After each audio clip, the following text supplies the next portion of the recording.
বন্ধুরা আমার, তরুণ যুবকেরা আমার, হে আমার মুরব্বিয়ানেরা, শুনে রেখে দিন বাবা, জেনে রেখে দেন হে মুসলমান। হলিউডের একজন বিখ্যাত ফিল্ম স্টার, নাম হলো মিস্টার ডিউ ডেভিস। যারা কলকাতায় থাকেন, যারা কলকাতায় থাকে, হে তরুণ যুবকেরা, যারা কলকাতায় থাকে, সিনেমা জগতে কাজ করে, তাদের বলা হয় টলিউডের নায়ক নায়িকা। ইন্টারনেট সার্চ করবেন, তথ্য নেবেন, জানতে পারবেন। তথ্য আমার কাছে আছে। বন্ধুরা আমার, যারা বোম্বাই থাকে, যারা বোম্বাই থেকে সিনেমা জগতে কাজ করে, নায়ক নায়িকা হয়, তাদের বলা হয় বলিউডের নায়ক নায়িকা। আর যারা ইংল্যান্ডে থাকে, ইংল্যান্ডে থেকে যারা ভাই আমার সিনেমা জগতে কাজ করে, নায়ক নায়িকা হয়, তাদের বলা হয় হলিউডের নায়ক নায়িকা। হলিউডের একজন বিখ্যাত ফিল্ম স্টার, নাম হলো মিস্টার ডিউ ডেভিস। কষ্ট হচ্ছে আপনাদের? কষ্ট হচ্ছে? তাবারুক আছে তো নাকি? আছে? বসে খাবার না প্যাকেট? প্যাকেট করেছে।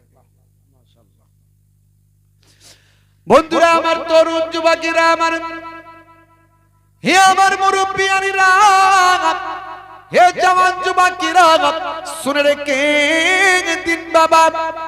একটু ভাবুন তো দেখি, আমি আপনি কত সহজে ইসলাম পেয়েছি।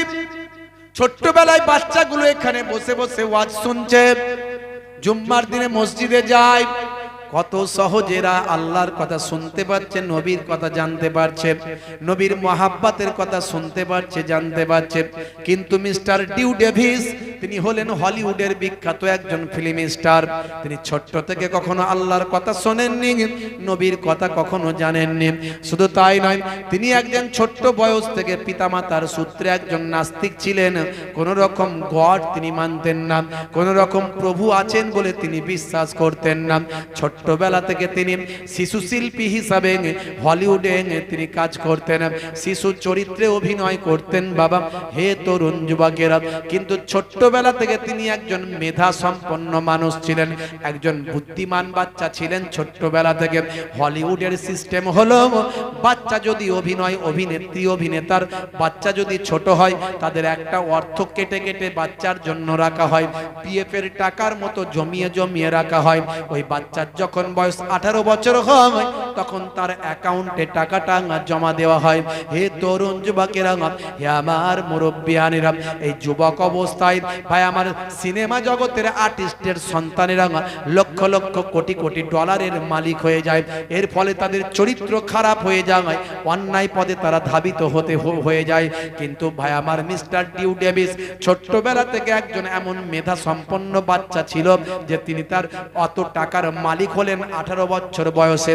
যেহেতু তার পিতা মাতা দুজনই অভিনয় জগতে কাজ করতেন, পিতা হলেন অ্যাক্টর, মা হলেন মিউজিশিয়ান। হে তরুণ যুবকেরা, এত টাকার মালিক হয়েও তিনি কিন্তু অপচয় টাকাকে নষ্ট করলেন না, বরং মেধা সম্পন্ন, মেধা দিয়ে বুদ্ধি দিয়ে কাজ করলেন।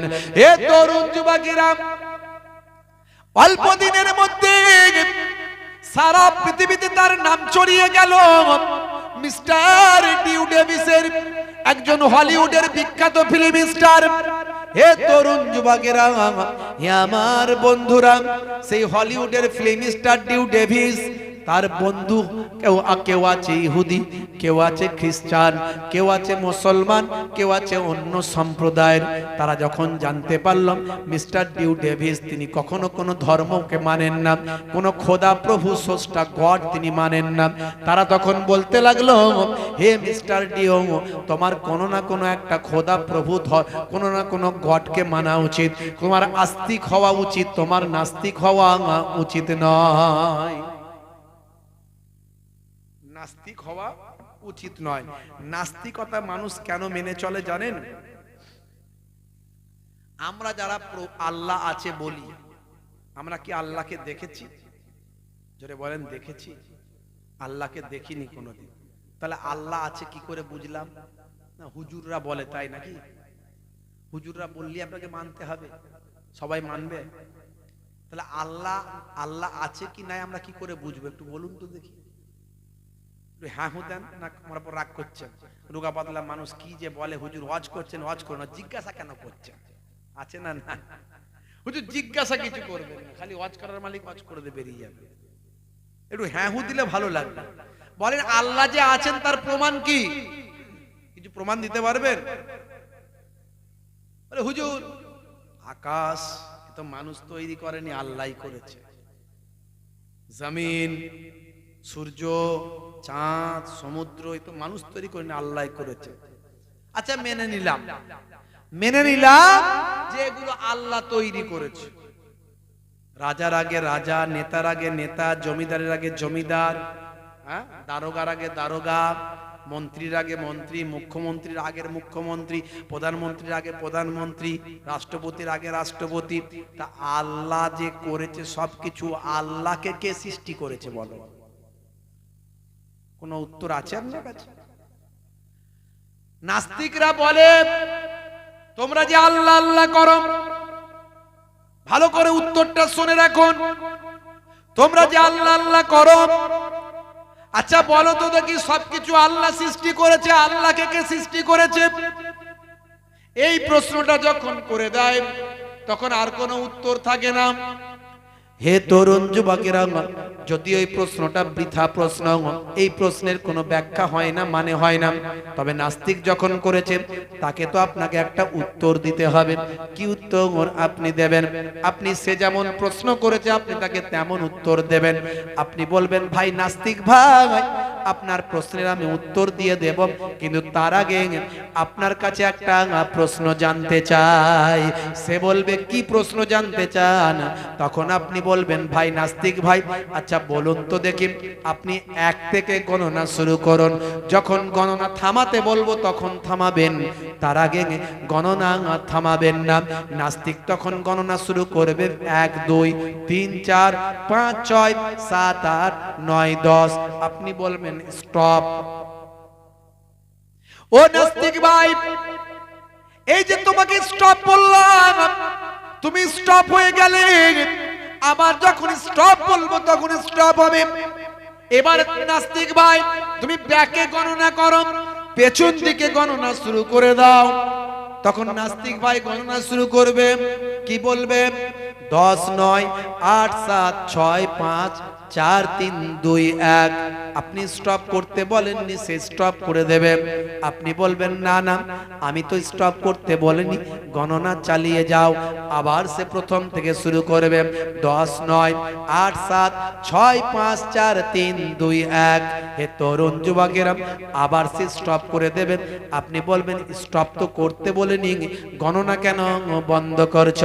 নাস্তিক ভাই তখন রেগে গিয়ে বলবে, ও মশাই তোমার কি জানা নাই, 1 হলো সংখ্যার প্রথম, 1-এর আগে কিছু নাই, যা আছে সব 1-এর পরে। আপনি বলবেন আলহামদুলিল্লাহ, ও নাস্তিক ভাই তোমার উত্তর হয়ে গেছে। আমার আল্লাহ হলেন 1, আমার আল্লাহর আগে কিছু নাই, যা আছে সব আল্লাহর পরে। তাহলে আপনি সে যেমন প্রশ্ন করেছিল আপনি তাকে উত্তর দিলেন, তার আর কাছে কোনো উত্তর নাই, সে কিন্তু চুপ করে যাবে, সে আর কোনো কিছু বলতে পারবে না। কিন্তু এর দ্বারাই আপনি প্রমাণ করতে পারলেন না। এর দ্বারাই প্রমাণ করতে কি পারলেন? যে আল্লাহ আছেন, প্রমাণ করতে পারলেন না। বন্ধুরা আমার, তরুণ যুবকেরা আমার, মিস্টার ডিউ ডেভিসকে তার বন্ধুরা যখন বলেছিল আল্লাহ আছেন, মিস্টার ডিউ ডেভিস তখন বলেছিল আল্লাহ যদি সত্যি থেকে থাকে তাহলে আমার 3টে প্রশ্নের উত্তর পেতে হবে, 3টে প্রশ্নের উত্তর মেলাতে হবে। যদি আল্লাহ সত্যি থেকে থাকে, 1 নাম্বার আমার প্রশ্ন হলো, আল্লাহ যদি থাকেন, আল্লাহর পক্ষ থেকে একটা গ্রন্থ পৃথিবীর মাটিতে আসবে, সেই গ্রন্থটা হবে সংরক্ষিত, যে গ্রন্থটাকে সংরক্ষণ করে রাখা হয়েছে, অর্থাৎ শত শত বছর চলে গেলেও সেই গ্রন্থের মধ্যে কোনো সংশোধন সংযোজন নাই, সেই গ্রন্থের মধ্যে কেউ আগুন লাগাতে পারে না, সেই গ্রন্থের মধ্যে কেউ কলম চালাতে পারে না। এই রকম সংরক্ষিত গ্রন্থ একটা থাকবে। মহান প্রভু যদি থাকেন, নিশ্চয় তার পক্ষ থেকে একটা গ্রন্থ সংরক্ষিত থাকবে। এটা হলো আমার প্রথম নাম্বার প্রশ্ন। এই প্রশ্নের উত্তর যদি পাই, 2 নাম্বার প্রশ্ন আছে। সেই 2 নাম্বার প্রশ্ন হলো সেই গ্রন্থের মধ্যে এমন কোন আয়াত থাকবে না, বাক্য থাকবে না, একটা আয়াতের সঙ্গে আর একটা আয়াতের সংঘর্ষ হবে, একটা আয়াতের মধ্যে আর একটা আয়াতের সাংঘর্ষিক হবে, একটা পজিটিভ আর একটা নেগেটিভ থাকবে। একই বিষয়ের উপর এক জায়গায় বলা হবে চলবে, আর এক জায়গায় বলা হবে না চলবে না। যেমন কোন কাজের ক্ষেত্রে বলা হবে এটা করবে, আবার সেই কাজটাই অন্য জায়গায় বলা হবে করবে না। অর্থাৎ একই বিষয়ের উপর এক জায়গায় নেগেটিভ আর এক জায়গায় পজিটিভ, এমন কথা থাকতে পারে না যদি সেটা প্রভুর কাছ থেকে হয়ে যায়। এটা হলো আমার 2 নাম্বার প্রশ্ন, মিলতে হবে। 3 নাম্বার প্রশ্ন হলো, যদি মহান প্রভু থেকে থাকে, হে তরুণ যুবকেরা, হে আমার বন্ধুরা, শুনে রেখে দিন বাবা, জেনে রেখে দেন, তিনি যে পুস্তকটা দেবেন সেই পুস্তকটা তার পক্ষ থেকে যখন আসবে, সেই পুস্তকের মধ্যে, গ্রন্থের মধ্যে এমন কিছু তথ্য থাকবে, এমন কিছু বক্তব্য থাকবে, যে বক্তব্য সম্পর্কে তৎকালীন যুগের মানুষের জ্ঞানের বাইরে থাকবে। অর্থাৎ মহান প্রভুর কাছ থেকে পুস্তকটা এসেছে, সেই পুস্তকে এমন কিছু বক্তব্য থাকবে যে বক্তব্যটা তখনকারের মানুষের জ্ঞানের বাইরে, তাদের জানা কখনো সম্ভব নয়। হে তরুণ যুবকেরা, হে আমার বন্ধুরা, এই 3টে প্রশ্নের উত্তর কোন গ্রন্থ যদি আমাকে দিতে পারে, এই 3টে প্রশ্নের উত্তর কোন গ্রন্থ যদি আমাকে দিতে পারে, সেই গ্রন্থটা আমি মেনে নেব, সেই ধর্মটা আমি গ্রহণ করে নেব। বন্ধুরা আমার, তরুণ যুবকেরা আমার, এমন সময় দেখতে পাওয়া যায় পৃথিবী বিখ্যাত ব্যক্তি, হলিউডের বিখ্যাত ফিল্ম স্টার, নাম হলো মিস্টার ডিউ ডেভিস। সেই সময় 6 মাসের জন্য অভিনয় জগৎ থেকে সরে গেলেন, অভিনয় আর করবেন না, 6 মাসের জন্য রেস্ট নেবেন, কেবলমাত্র পুস্তকগুলো নিয়ে গবেষণা করবেন। তিনি পৃথিবীর বিভিন্ন নামি দামি গ্রন্থগুলো নিয়ে তিনি 6 মাসের জন্য গবেষণা করার জন্য বাড়িতে ঢুকে গেলেন। তার হাতে নিলেন বাইবেল, ত্রিপিটক, জিন্দাবেশ, পুরাণ, কোরআন সহ বিভিন্ন ধর্মগ্রন্থগুলো নিয়ে তিনি তার ঘরের মধ্যে চলে গেলেন। 6 মাস তিনি গবেষণায় মনোনিবেশ করলেন। পৃথিবীর অন্যান্য কাজ থেকে তিনি বাদ দিয়ে খাওয়া দাওয়া আর গবেষণা শুরু করলেন। হে তরুণ যুবকেরা, হে আমার বন্ধুরা, আমি আপনি সহজে দিন পেয়েছি, আমি আপনি সহজে ইসলাম পেয়েছি, বিশ্ব নবীকে সহজে পেয়েছি, কিন্তু তারা অতি সহজে পাননি। আমরা নবীকে সহজে পাওয়ার পরেও দয়ার নবীর সুন্নতগুলোকে মেনে চলছি না, আল্লাহর কোরআন আমরা পড়ছি না, রাসূলের হাদিসগুলো আমরা মানছি না। আমরা আজকে নামাজি ঠিক মতো হলাম না। মুসলমান আজকে খুন, রাহাজানি, অন্যায়, অত্যাচার, অবিচারের মধ্যে লিপ্ত। ইসলাম যা বলেছে তার বাইরে চলে। হে তরুণ যুবকেরা, হে আমার বন্ধুরা, শুনে রেখে দেন, এরকম ছেলেপুলে আছে না নাই? বলেন, এরকম মানুষ আছে না নাই যে সারাক্ষণ 5 ওয়াক্ত নামাজের ধার ধারে না, রাসূলের সুন্নত মানে না, গাল মন্দ, অশ্লীলতা। ভাই আমার, মুসলমানের ছেলে শাহরুখ খান, সলেমান খান, কত রকম নায়ক গায়কের ভক্ত আছে না নাই? নবীর ভক্তের খাতা থেকে নাম কেটে দিয়ে নায়ক গায়কদের স্টাইলে চলে, সেই রকম ভাষা, সেই রকম কথা, সেই রকম চুলের ছাঁট, সেই রকম তাদের ব্যবহার আছে না নাই? আজকালকার পোলা দেখো সঠিক পথে চলে না, পিতামাতা গুরুজনের কথা তারা শোনে না। আজকালকার পোলা দেখো সঠিক পথে চলে না, পিতামাতা গুরুজনের কথা তারা শোনে না। চুলগুলো ছোট ছোট, প্যান্ট শার্ট আঁটো সাটো, সুজোড়া পায়ে দিয়ে, পেছনে ব্যাগ নিয়ে, লাল লাল জুতো পায়ে, চোখে কালো চশমা, গায়ে হাতে ট্যাটু আঁকা, হেঁটে চলে আঁকা বাঁকা। কাছে গেলে দেখা যায় সুস্থ ছেলে না, কাছে গেলে দেখা যায় সুস্থ ছেলে না, তিরঙ্গার দুর্গন্ধে টেকা যায় না, তিরঙ্গার দুর্গন্ধে টেকা যায় না। আছে না নাই? মুসলমানের ছেলে শাহরুখ খানের ভক্ত, হাতে বালা, কানে দুল, মাথার পেছনে ছুচালো চুল, বলছে তোরা যা করছিস পল্টু, তোরা সব করছিস ভুল।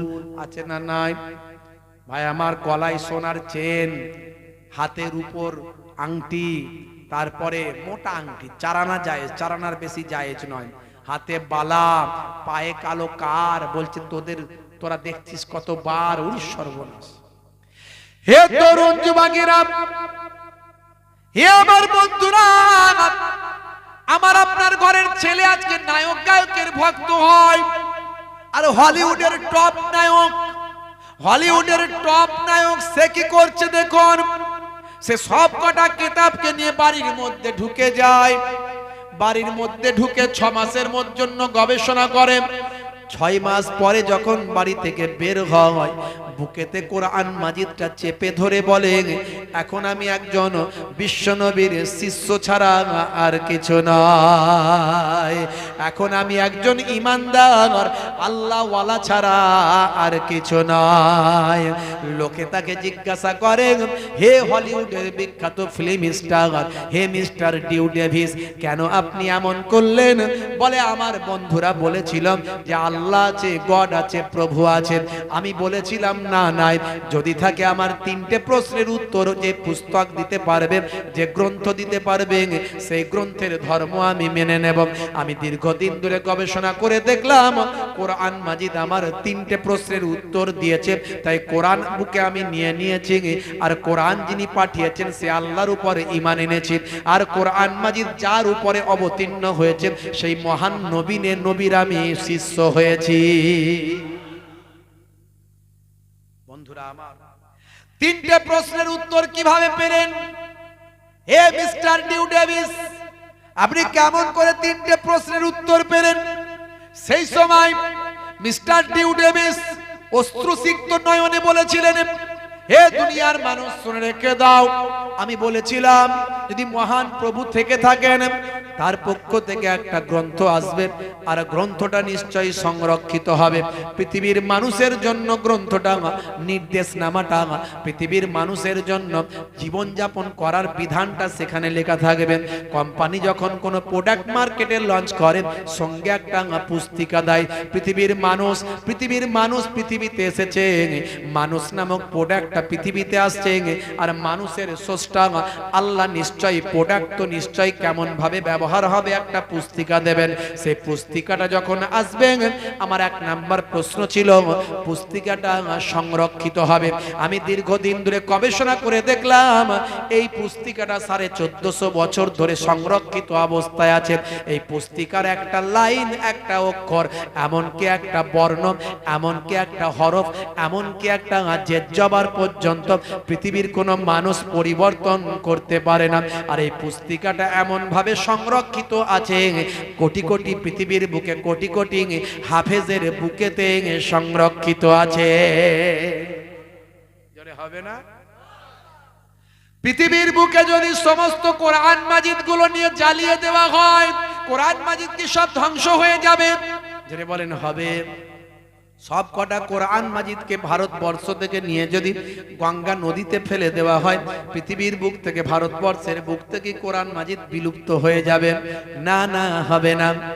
যদি আগুন লেগে ধ্বংস হয়ে যায় পৃথিবীর সব বইয়ের দোকান, তবু বিশ্ব থেকে হারাবে না পবিত্র কোরআন।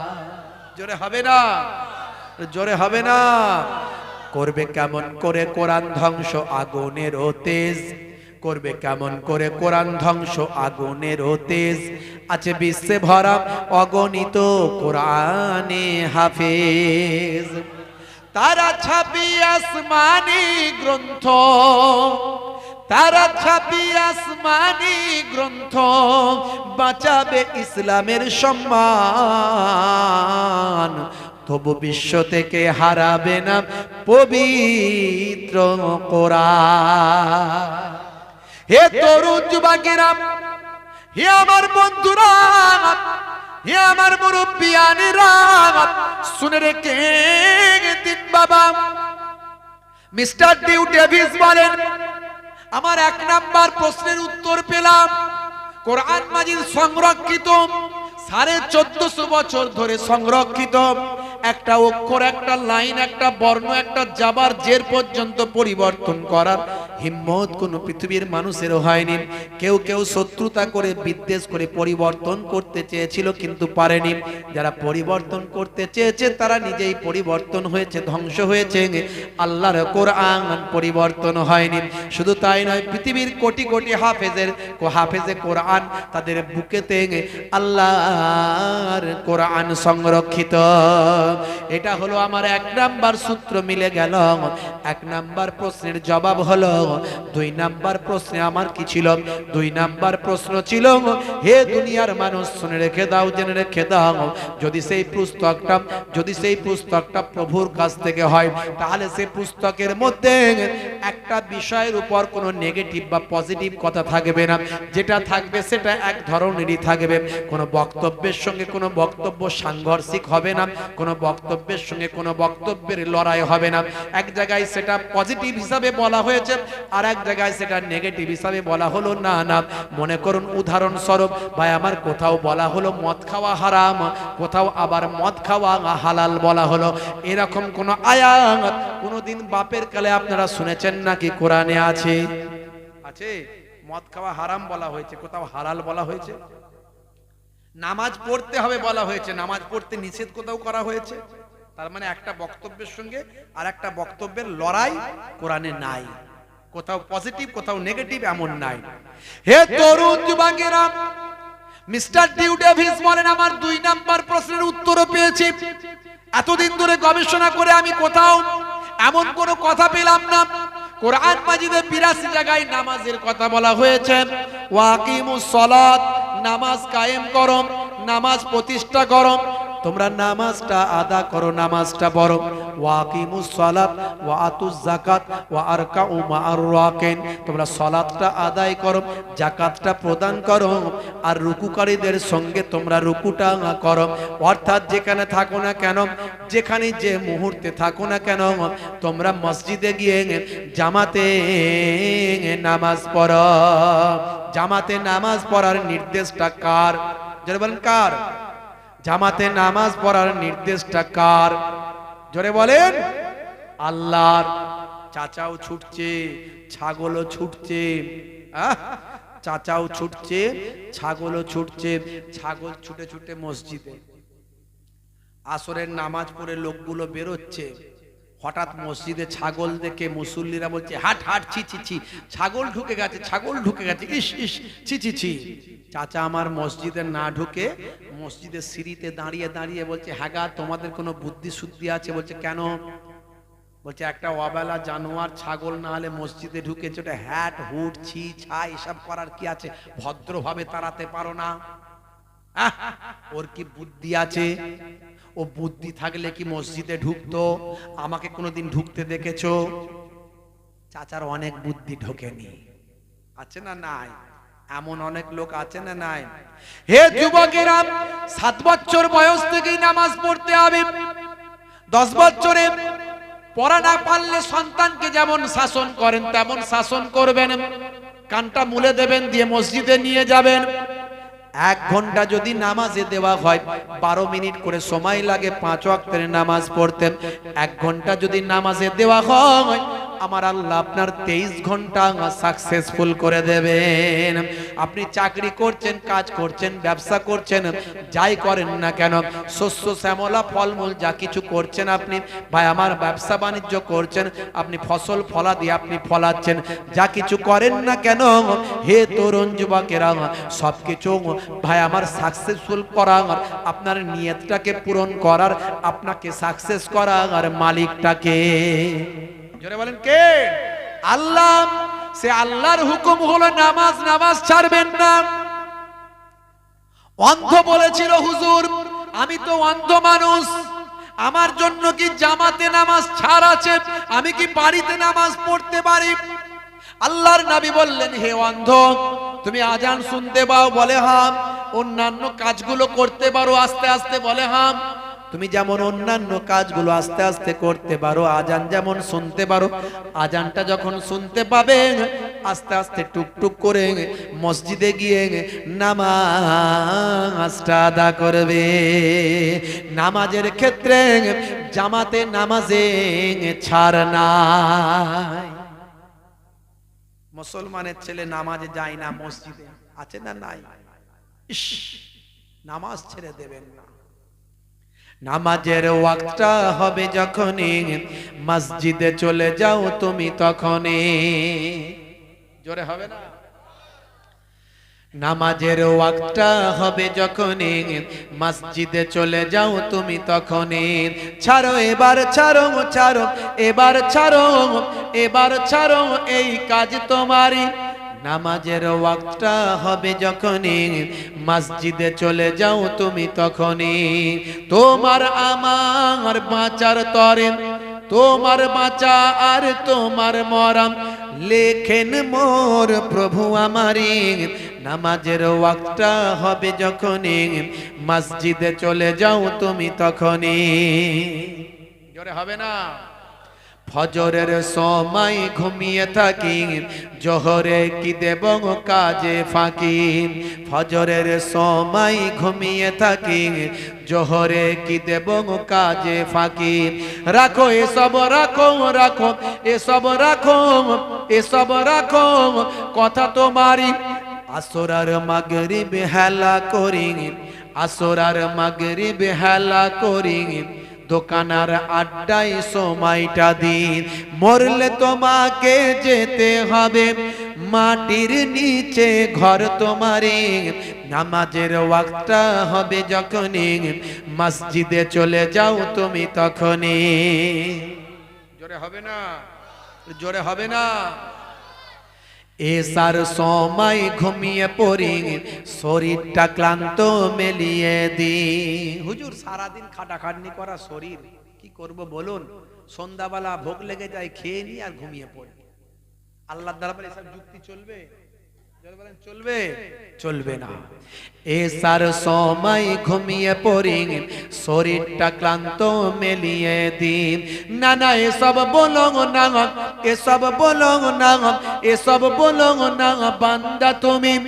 রুটি রুজি দিচ্ছে যিনি, জীবন মরণের মালিক তিনি। রুটি রুজি দেওয়ার মালিক কে? কাজ করলি হবে নাকি? ইনকাম হবে কাজ করলি? কাজ খারাপ হয়ে গেল, পয়সা দেবে? দেবে না। চাষ করলি ফসল পাবেন, চাষ খারাপ হয়ে গেল, অতিবৃষ্টি অনাবৃষ্টি ঝড় ঝটিকা বন্যা হয়ে গেল, ব্যাস শেষ। তাহলে রুটি রুজি দেওয়ার মালিক কে? বলেন কে? সে আল্লাহর হুকুমটা দিনে 1 ঘন্টা পালন করতে পারবো না, 5 ওয়াক্ত নামাজ পড়লে 1 ঘন্টা, 23 ঘন্টা সাকসেসফুল আল্লাহ করবেন। রুটি রুজি দিচ্ছে যিনি, জীবন মরণের মালিক তিনি। তোমায় আমায় জীবন দিয়ে ভালো রেখেছেন প্রভু আমারি। নামাজের ওয়াক্তটা হবে যখনই মসজিদে চলে যাও তুমি তখনই। জয় হবে না? জোরে হবে না? হে তরুণ যুবকেরা, হে আমার বন্ধুরা, শুনে রেখে দিন বাবা, জেনে রেখে দেন। মিস্টার ডিউ ডেভিসের কথা বলছিলাম। মিস্টার ডিউ ডেভিস বাবা, হে তরুণ যুবকেরা, তার 2 নাম্বার প্রশ্নের উত্তরটা মিলে গেছে। বাকি রয়েছে কটা? জোরে বলেন কটা? শুনছেন তো নাকি? এই ওয়াজ বোঝা যাচ্ছে? ভাইরা আমার, একটু ঠান্ডা মাথায় বুঝবেন, কাজে লাগবে। একটু অন্তত মাথার মধ্যে ঘুরপাক খাবে যে সত্যি তো ভাবার দরকার আছে। আমি এর আগেও বলেছি, আজও বলছি, আমার আল্লাহ জানিয়ে দিয়েছেন, বাল তুসিরুনাল হায়াতাদ দুনিয়া ওয়াল আখিরাতু খায়রু ওয়া আবকা। এই দুনিয়া তোমাদের জন্য অল্প দিনের, পরকালটা হলো চিরস্থায়ী, সেখানে মৃত্যু হবে না। একটা দিন হবে 50,000 বছর। সেই তুলনায় এই দিনটা আপনার কাছে কয়েক মিনিট, কয়েক সেকেন্ড। এই 50 বছর 60 বছর বাঁচছেন তো, 50,000 বছরের কাছে মাত্র কয়েক মিনিট, কয়েক সেকেন্ড। একটা স্বপ্নের মতো। আমি প্রথমেই বলেছি আপনাকে, কেন নামাজ ছেড়ে দিয়েছেন? আজ থেকে ওয়াদা করুন নামাজ ছাড়বেন না। আপনি ওয়াদা করুন, তওবা করে নিন, তওবা আল্লাহ কবুল করবেন, জীবনের গুনাহ আল্লাহ মাফ করে দেবেন। তওবা করে কাল থেকে মসজিদে চলে যান। কাজা হলে কাজা পড়বেন, নামাজ জানেন না ইমাম সাহেবের কাছে শিখবেন। ইমাম সাহেব লজ্জা করবেন না, আল্লাহর কাছে লজ্জা চলবে না। জানিনি বললে হবে না, সব জেনেছিলে এটা জানুনি কেন? কাজ কারবার, ব্যবসা বাণিজ্য, চাকরি বাকরি, চাষ আবাদ, হ্যাঁ সব নিজেরটা বুঝেছিলে, জায়গা জমি সম্পত্তি। আর নামাজের বেলায় আল্লাহ জানি না, আল্লাহ বলবে ছাড়বো না, ওসব কথা শুনবো। এই ফারিস্তা যাও, নিয়ে যাও। বুঝতে পারছো? হে তরুণ যুবকেরা, হে আমার বন্ধুরা, শুনে রেখে দিন বাবা, জেনে রেখে দেন। হে মুসলমান, দেখুন বাবা, আমি আপনি মুসলমান ঘরের সন্তান। মিস্টার ডিউ ডেভিস তিনি তো মুসলমান ঘরের সন্তান ছিলেন না। কত কষ্ট করে ঈমান পেলেন, কত কষ্ট করে কালেমা পেলেন, নবী পেলেন। হে তরুণ যুবকেরা, 3 নাম্বার সূত্র, 3 নাম্বার শর্ত, 3 নাম্বার প্রশ্নটা মেলাবেন তিনি বাবা। তিনি বললেন আমার 3 নাম্বার প্রশ্নটা মিলে গেল। আমার 3 নাম্বার প্রশ্নটা ছিল, হে তরুণ যুবকেরা, তিনি বলেছিলেন যদি মহান স্রষ্টা থাকেন, যদি তার পক্ষ থেকে নিশ্চয় একটা পুস্তক আসবে, আর সেই পুস্তকটা সংরক্ষিত হবে, সেই পুস্তকটা সংরক্ষিত হবে। আমার মিলে গেছে সেই পুস্তকের মধ্যে কোন বক্তব্যের সঙ্গে অপর বক্তব্য কোন সাংঘর্ষিক হবে না, সেটাও মিলে গেছে। 3 নাম্বার প্রশ্নটা আমার ছিল, যখন সে পুস্তকটা পৃথিবীর বুকে অবতীর্ণ হয়েছে, সেই জামানার মানুষ এমন কোন তথ্য, এমন অনেক তথ্য সেই জামানার মানুষ তারা কখনো জানবে না, কারণ মহান প্রভুর কাছ থেকে এসেছেন। প্রভুই তো ভাই আমার সবচেয়ে বড় জ্ঞানী, প্রভুই তো সবকিছু জানেন। তিনি যখন সেই পুস্তকটাই লিখে দিয়েছেন, সেই জামানার মানুষের সেগুলো জানা কখনো সম্ভব নয়। আমি এটা নিয়ে গবেষণা করতে গিয়ে দেখলাম কোরআন মাজিদে এমন অনেক তথ্য আছে, আরবের মানুষ জানা তো দূরের কথা, কখনো কল্পনাও করতে পারে না। কারণ আরবের মানুষ ছিল যাযাবর, আরবের মানুষ ছিল বেদুইন। তারা পশু পালন করত, এক জায়গা থেকে অন্য জায়গায় পশুর পাল নিয়ে গিয়ে বসবাস করত। তারা কেমন করে জানবে, তারা এই তথ্য কেমন করে পাবে? আজকে 21 শতাব্দীতে নাসা যে তথ্য আবিষ্কার করছে, ইসরো যে তথ্য আবিষ্কার করছে, লেটেস্ট বিজ্ঞানীরা যে তথ্য দিচ্ছে, 1450 বছর আগে সেই তথ্য আল্লাহর কোরআনে আছে। আরবের মানুষ জানবে কি করে? এ তথ্য আরবের মানুষ জানবে কি করে? কোরআন মাজিদে আছে। হে তরুণ যুবকেরা, বিজ্ঞানীরা আগে বলেছিল সূর্য পৃথিবীর চারিদিকে ঘোরে, আবার পরের বিজ্ঞানীরা বলল না না পৃথিবী সূর্যের চারিদিকে ঘোরে। বর্তমানে নাসা বলছে, লেটেস্ট বিজ্ঞানীরা বলছে কেউ কারো চারিদিকে নয়, যে যার নিজের কক্ষপথে ঘুরে বেড়ায়। এটা আজকের 21 শতাব্দীতে বিজ্ঞানীরা আবিষ্কার করল। অথচ 1450 বছর আগে আল্লাহর কোরআন খুলুন, সূরার নাম সূরা রহমান, খুলে দেখুন সেখানে আল্লাহ বলছেন, হে তরুণ যুবকেরা শুনে রেখে দেন, জেনে রেখে দেন, আশ-শামসু ওয়াল কামারু বিহুসবান, সূর্য এবং চন্দ্র যে যার নিজের নিজের কক্ষপথে ঘুরে বেড়ায়। হে তরুণ যুবকেরা, হে আমার বন্ধুরা, আধুনিক বিজ্ঞান বলছে একটি গাছ একটি প্রাণ। এতদিন পর্যন্ত গাছের যে প্রাণ আছে মানুষ জানতো না, জানতো না। এখন আধুনিক বিজ্ঞান আবিষ্কার করেছে গাছেরও প্রাণ আছে, গাছও কষ্ট অনুভব করে, গাছও তাদের দুঃখ যন্ত্রণা অনুভব করে, গাছও আনন্দ পায়, দুঃখ পায়। আমরা সেটা বুঝতে পারি না গাছ কেমন ভাবে পায়, কিন্তু বিজ্ঞানের আবিষ্কারে এসেছে 1450 বছর আগে। হে তরুণ যুবকেরা, আল্লাহর কোরআন বলছে, ভাইরা আমার, আল্লাহর কোরআন জানিয়ে দিয়েছে ভাইরা আমার, তরুণ যুবকেরা, অল কামারু, ভাই আমার, অল কামারু, কামার সম্পর্কে বলা হয়েছে ওয়াস-শাজারু ইয়াসজুদান, ওয়াস-শাজারু ইয়াসজুদান, ভাই আমার, অল কামারু ওয়াস-শাজারু, ওয়াস-শাজারু, শাজারু সম্পর্কে বলা হয়েছে ইয়াসজুদান, অর্থাৎ গাছও আল্লাহকে সিজদা করে। তার মানে 1450 বছর আগে আল্লাহর কোরআন জানিয়ে দিল গাছের অনুভূতি আছে, গাছও আল্লাহর জিকির করে। ভাইরা আমার, তরুণ যুবকেরা আমার, মুরব্বিয়ানেরা আমার, হে তরুণ যুবকেরা আমার, হে আমার মুরব্বিয়ানিরা, শুনে রেখে দেন, জেনে রেখে দেন, আজকের বিজ্ঞানীরা আবিষ্কার যেটা করছে, 1450 বছর আগে আল্লাহর কোরআনে লিপিবদ্ধ হয়েছে। 1450 বছর আগে আল্লাহর কোরআনে বলা হয়েছে ওয়াল জিবালা আওতাদা, আমার আল্লাহ বলছেন পাহাড়গুলোকে আমি আল্লাহ পেরেকের মতো গেঁড়ে দিয়েছি। পাহাড়গুলোকে আমি আল্লাহ পেরেকের মতো গেঁড়ে দিয়েছি। পেরেক যখন মারা হয় ওপরে থাকে একটুখানি, নিচে থাকে বেশি। কথা ঠিক না ভুল? কথা ঠিক না ভুল? পেরেক যখন গাড়া হয়, পেরেক যখন গাড়া হয়, পেরেকের ওপরটা থাকে একটুখানি, নিচেটা থাকে বেশি। আজকের আধুনিক বিজ্ঞানের গবেষণায় পাওয়া যায় পাহাড়গুলো যতটা মাটির ওপরে দেখছি তার 90% মাটির নিচে। কে বলছে? বিজ্ঞান বলছে। 1450 বছর আগে আল্লাহর কোরআন মিলে যাচ্ছে। এরকম একটা দুটো নয়, অসংখ্য বলা যেতে পারে। বন্ধুরা আমার, তরুণ যুবকেরা আমার, আমার মুরব্বিয়ানিরা, মিস্টার ডিউ ডেভিস বলেন এই যে তথ্যগুলো আজকের বিজ্ঞান আবিষ্কার করেছে 1450 বছর আগে আল্লাহর কোরআনে লিপিবদ্ধ আছে। আরবের মানুষদের সব তথ্য তো জানার কথা নয়, কারণ তখনকার যুগে ভাই আমার সায়েন্স ছিল না, তখনকার সময় কোনো প্যাথোলজি ছিল না, তখনকার সময় কোনো নাসা ছিল না, ইসরো ছিল না, তখনকার সময় কোনো রকম যন্ত্রপাতি আবিষ্কার হয়নি, কোনো রকম ব্যারোমিটার, থার্মোমিটার, কোনো রকম ভাই আমার মাইক্রোস্কোপ, স্টেথোস্কোপ, কোনো রকম অনুবীক্ষণ যন্ত্র ভাই আমার আতস কাঁচ তখন আবিষ্কার হয়নি। হে তরুণ যুবকেরা, প্যাথোলজি তৈরি হয়নি, আল্ট্রাসাউন্ড হয়নি, এক্সরে মেশিন হয়নি, অথচ এমন অনেক তথ্য আল্লাহর কোরআনে আছে যা আরবের মানুষের জানা কখনো সম্ভব নয়। আমার 3টে প্রশ্নের উত্তর কোরআন মাজিদ দিয়েছে, তাই কোরআন মাজিদ আমি বুকে চেপে ধরেছি।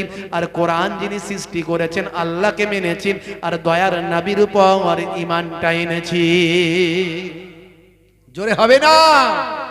বন্ধুরা আমার, সেই ডিউ ডেভিস কত কষ্ট করে ইসলাম পেলেন, আমরা কত সহজে পেয়েছি, অথচ আমরা কত সহজে ইসলাম পেয়ে, কোরআন পেয়ে, নবী পেয়ে কোরআন মাজিদ পড়ি না। ওই আলে কালে একবার পড়ি, ভাই আমার কেউ মারা গেলে একটু পড়ি, এইভাবে না। কোরআনের অ্যাপটা বাংলায় লোড করে নিন মোবাইলে, মাঝে মাঝে কোরআন খুলুন, বাংলায় উচ্চারণ আছে, উচ্চারণ পড়ুন, মানে পড়ুন। এখন তো সহজ, সবই তো বাংলায় বেরিয়ে গেছে। আপনি কোরআন মাজিদের অ্যাপটা মোবাইলে ডাউনলোড করুন, করে নিয়ে কোরআনের অর্থটা পড়ুন, কোরআনে কি লেখা আছে জানুন, কোরআনের ব্যাখ্যাটা পড়ুন, রাসূলের জীবনী পড়ুন, দয়ার নবীর জীবনী মোবাইলে লোড করে নিন। মোবাইলটাকে ভালোভাবে ব্যবহার করুন, মোবাইলটাকে খারাপ ভাবে ইউটিলাইজ করবেন না। মোবাইল খুললি গান, মুসলমানের ছেলের মোবাইল খুললি গান, অশ্লীলতা, ভাই আমার স্বল্প পোশাক পরিহিতা মহিলাদের নাচ, স্বল্প পোশাক পরিহিতা মহিলাদের অশ্লীল ভিডিও, বিভিন্ন রকম কুজিনিস, খারাপ জিনিস। ভাই আমার মোবাইল খুললি বিভিন্ন গেম লোড করে রেখেছে, বিভিন্ন গেম। আগে ছিল ফ্রি ফায়ার, পাবজি, ঢিডি খালি গুলি চালাতো। এখন আবার মোবাইলে যা কিছু করবেন সবেতে অ্যাড দিচ্ছে, নায়করা শাহরুখ খান অ্যাড করছে, তোমরা এই গেমটা লোড করো। ভাই আমার সলেমান খান তারা অ্যাড করছে, এটা তোমরা এই গেমটা লোড করো। বিরাট কোহলি, আরো কি কি সব নায়ক খেলোয়াড় কি যেন আছে, আমাকে বলেছিল কদিন ধরে, সব ভুলে গেছি, বুঝতে পারছো?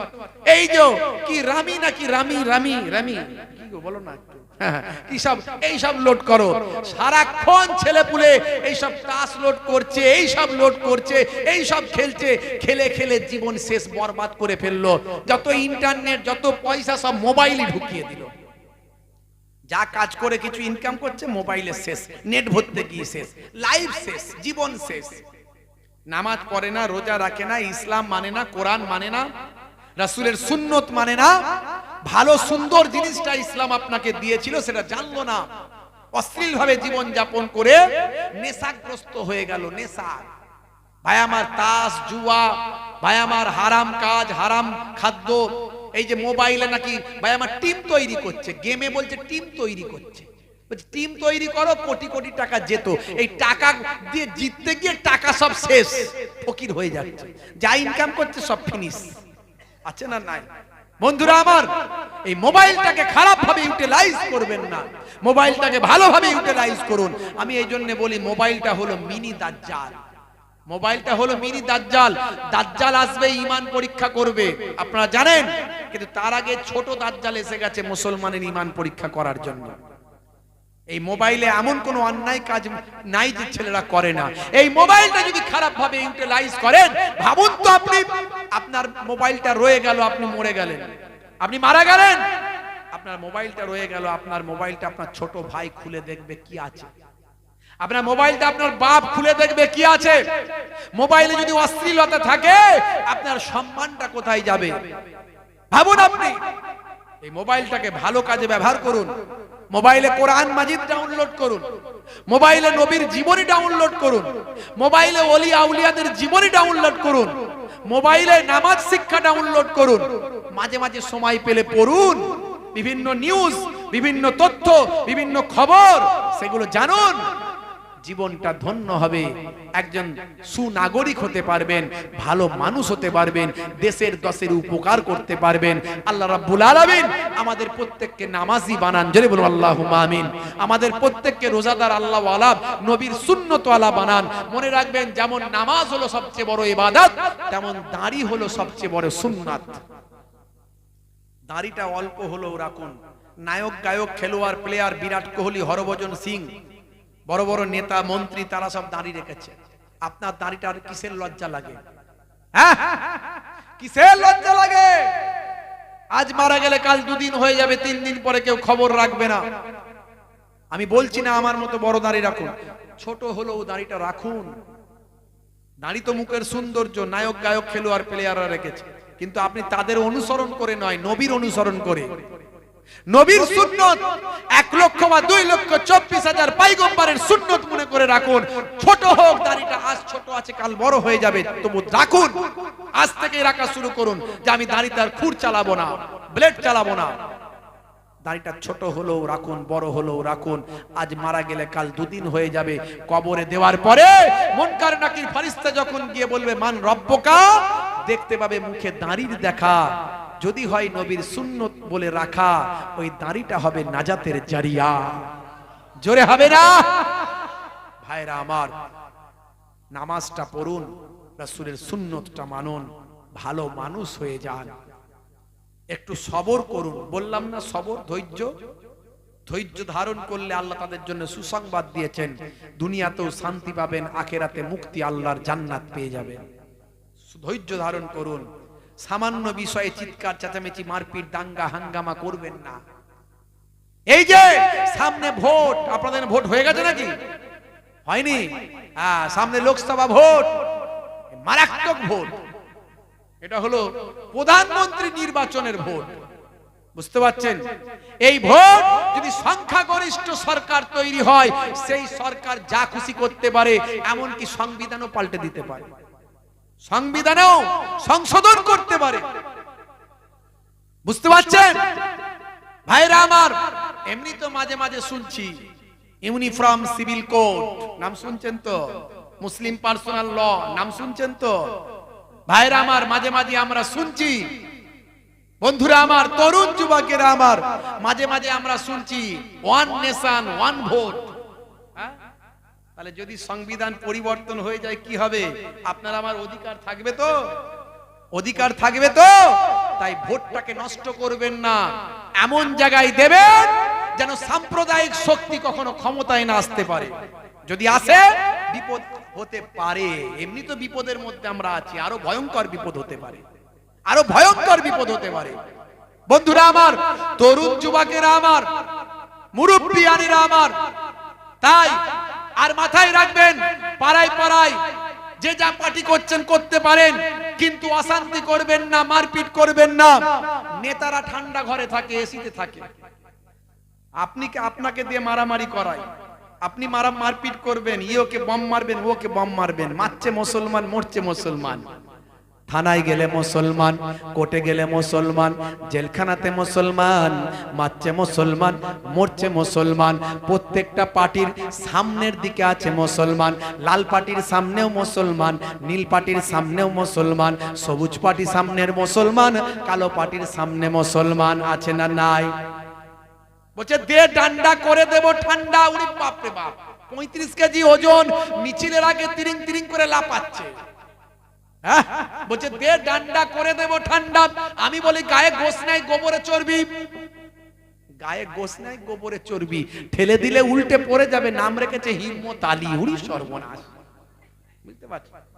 গায়ের পাশে দাঁড়ানো যায় না, এত দুর্গন্ধ। নাম রেখেছে আতর আলী। মুসলমানের ছেলে, হাই রে হাই, পার্টি পলিটিক্স নিয়ে মারপিট করে। নেতারা ঠান্ডা ঘরে থাকে, আপনি সামান্য রুজি রুটি ইনকাম করেন, আপনি মারা গেলেন, নেতারা একবার এসে বলবে আমাদের দলের লোক ছিল। 2 মাস 6 মাস পরে আর কোনো খবর থাকবে না। কিন্তু যার হারালো তার হারালো। মায়ের বুকটা সন্তান হারা হয়ে গেল, পিতা সন্তানকে হারিয়ে ফেলল, আর ভাই আমার সন্তান বাপকে হারালো, এতিম হয়ে গেল। হে তরুণ যুবকেরা, স্বামী আপনার স্ত্রীটা বেওয়া হয়ে গেল। মনে রাখবেন বাবা, মারপিট দাঙ্গা হাঙ্গামা মুসলমান করবেন না। যতগুলো এ পর্যন্ত ভোট হয়েছে, সবচেয়ে বেশি মুসলমান মারা গেছে। কথা ঠিক না বল? কথা ঠিক না বল? চাকরিতে মুসলমান সবচেয়ে আগে, শিক্ষায় আগে, ব্যবসাতে আগে। আপনার এখানে স্টেট ব্যাংক, আপনার এখানে ভাই আমার যে ওই আপনার যে ব্যাংকগুলো আছে, ব্যাংকে টাকা রাখাই সবচেয়ে বেশি ফাস্ট না, ওখানে নাই। তাহলে কিসে? এমন বুঝিয়ে দিল কানে কানে, ব্যাস মুসলমানের ছেলে একদম তেরে মেরে উঠলো। বুঝতে পারছেন? हम किसी से कम नहीं হয়েছি, বাপের বেটা মরবো একদিন, ভয় কিরে, চল এগিয়ে চল, পল্টু দেখে নেবো আজকে কি হচ্ছে। পল্টু গিয়ে লালটুকে মারলো, বুঝতে পারছেন? লালটু গিয়ে ঝন্টুকে মারলো, আছে না নাই? সলিমউদ্দিন কলিমউদ্দিনকে মারে, কলিমউদ্দিন সলিমউদ্দিনকে মারে। কিন্তু সেই মনে রাখবেন, আপনি যখন বিপদে পড়বেন কেউ পাশে আসবে না, আপনার গ্রামবাসী আপনার পাশে আসবে। তাই গ্রামের মধ্যে কেউ যদি কোনো বিরূপ পার্টি করেও থাকে, তাহলেও কেউ কারো বিরোধিতা করে, অন্যায় করে মারপিট দাঙ্গা হাঙ্গামা করবেন না। আর সর্বোপরি আমি বলবো, ভোট ভাগ করবেন না, এমন জায়গায় ভোট দেবেন না, এমন ভাবে ভোটটাকে নষ্ট করবেন না যাতে করে সাম্প্রদায়িক শক্তি ক্ষমতায় চলে না আসে। এলে কিন্তু বিপদ আছে, সেটা মাথায় রাখবেন, আমি বলে দিলাম। বন্ধুরা আমার, তরুণ যুবকেরা, আমি কোনো পার্টির পক্ষে বিপক্ষে কথা বলি না, কিন্তু বাঁচার জন্য কথাটা বললাম, কারণ এটা খুব মারাত্মক একটা ভোট আমাদের সামনে এসেছে। বাপেরা আমার, তা তরুণ যুবকেরা আমার, যাই হোক, দুটো কথা আপনাদের মাঝখানে বললাম। আল্লাহ রাব্বুল আলামিন যেন আমাদের কবুল ও মঞ্জুর করেন, বলো আল্লাহুম্মা আমিন। আর এখন আর কি কানেকশন হবে? 1:15 হয়ে গেছে, আর কানেকশন হয়? আর যে আগে বলতে হতো, মানুষ বিরক্ত হয়ে যায়। আর এখন আগে বলবেন তো যে কালেকশন করতে হবে, এটা আগে বলতে হতো। কি কালেকশন করবো মাদ্রাসার জন্য বলে? কি লাগবে? টাকা পয়সা লাগবে, আর কি বলবো? এমনি তো ভাইরা দেবে বলো, তো আমার দেখে মনেই হচ্ছে না। কথা ঠিক না বল? দেখি মনে হচ্ছে যে ভাইরা ভয় পেয়ে গেছে, যে আপনি বলেছেন মাদ্রাসার জন্য কালেকশন করতে হবে। মাদ্রাসার জন্য 10,000 টাকা দেওয়ার কেউ আছে? 10,000 বলছেন হুজুর? 1,000 দেওয়ার লোককে পাওয়া মুশকিল ব্যাপার আছে। আপনারা দিয়েছেন বলেই হয়েছে, কথা ঠিক না? আপনারা না দিলে কি হয়? হবে। আপনারা দেবেন ভাইরা আমার, নিশ্চয় দেবেন। তবে আমি আজকে আর কালেকশন করতে পারছি না, কারণ সময় এমনি পার হয়ে গেছে, টাইম পার হয়ে গেছে। এমনি 1টা পর্যন্ত টাইম, 1:10-5 হয়ে গেছে। আমাকে আগে কানে কানে বললে একটু তবু চেষ্টা করতাম। আর এই অল্প মানুষে কি কালেকশন হবে, তাই না ভাইরা আমার? তবে যদি আপনারা কেউ দেন, আচ্ছা বলতে পারেন 5,000 টাকা কেউ মাদ্রাসার জন্য বলবেন? আছেন কেউ? 1,000 টাকা করে 8 জন হবে, 1,000 টাকা করে 8 জন। যিনি প্রথম হাত তুলবেন আল্লাহ তাকে ডবল সওয়াব দেবেন। আছেন কেউ? হবে না? এতক্ষণ আজ করলাম, দান করলে কমে না। আছেন কেউ? 8 জনকে চেয়েছি 1,000 টাকা করে, তাও নাই, 1,000 টাকা করে দেওয়ার নাই। তাহলে কি চাইবে? ভাইরা আমার, এই তো খুব ভালো মানুষ, সহকারে ছেড়ে দেন হুজুর। এই যে বললেন কত সুন্দর কথা, খুব ভালো লাগলো, মাশাআল্লাহ। তো বাপেরা আমার, আপনারা দিয়েছেন বলেই হয়েছে, দেবেন। আমি ছেড়ে দিয়ে চলে যাচ্ছি মানে যে আপনারা দেবেন না তা নয়, দেবেন। কারণ আল্লাহর দ্বীনকে সাহায্য করলে আল্লাহকে সাহায্য করা হয়। ইন তানসুরুল্লাহ ইয়ানসুরকুম, যে আল্লাহর দ্বীনকে সাহায্য করলো আমার আল্লাহ তাকে সাহায্য করেন। জোরে বলুন সুবহানাল্লাহ। মান জাআ বিল হাসানাতি ফালাহু আসরু আমসালিহা। বান্দা আল্লাহর কোরআনে বলছে, আল্লাহ বান্দা তুই এক যদি দিস, একটা হাসানা করিস, এক দিস, আমি আল্লাহ তোকে একের বিনিময়ে 10 দেব। কোরআনের ওয়াদা কখনো মিথ্যা হয় না। আপনারা দেবেন মাদ্রাসায়, বেশি বেশি দেবেন। আর মাদ্রাসায় যে সাহায্য করবে, সহযোগিতা করবে, কবরে পড়ে পড়ে কিয়ামত পর্যন্ত সওয়াব পাবে।